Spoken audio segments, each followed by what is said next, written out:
राधे राधे दोस्तों, मैं आपको सुनाने जा रही हूँ शिव जी की भक्ति की अद्भुत चमत्कार के बारे में।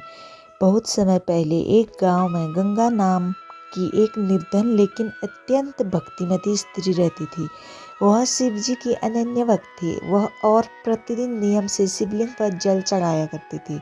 उसका विश्वास था कि भगवान शिव ही उसके जीवन के रक्षक और पालन करता है। गंगा का एकमात्र पुत्र माधव था, जिसे वह अत्यधिक प्रेम करती थी। एक दिन माधव गंभीर रूप से बीमार पड़ गया। गांव में वैद्य ने कहा, इसे बचाने के लिए महंगे उपचार की आवश्यकता है, अन्यथा इसका जीवन संकट में है। गंगा बहुत परेशान हुई। उसके पास धन नहीं था, लेकिन उसका विश्वास अड़िग था। उसने शिवजी से प्रार्थना की, हे महादेव, आप ही सृष्टि के स्वामी हैं, कृपया मेरे पुत्र को बचा लें। गंगा अपनी समस्या लेकर शिव मंदिर गई और वहां श्रद्धा से प्रार्थना करने लगी। उसने संकल्प लिया कि वह जब तक पुत्र स्वस्थ नहीं हो जाता तब तक वह व्रत रखेगी और केवल बेलपत्र व जल से शिव जी की पूजा करेगी।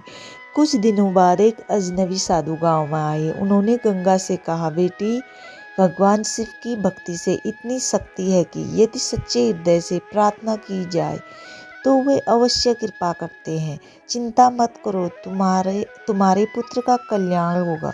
गंगा को उनकी बातों से अपार शांति मिली। उसने और भी मन लगाकर शिव जी का ध्यान किया। अगले ही दिन उसका पुत्र चमत्कारी रूप से ठीक हो गया। गांव के लोग उसे देखकर चकित रह गए और सभी को समझ आ गया कि शिव भक्ति से असंभव भी संभव हो सकता है।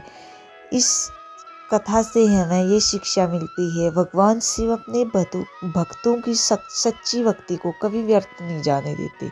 यदि श्रद्धा और विश्वास अटूट हो तो महादेव हर संकट को हल लेते हैं और भक्त का जीवन सुख शांति से भर देते हैं। हर हर महादेव।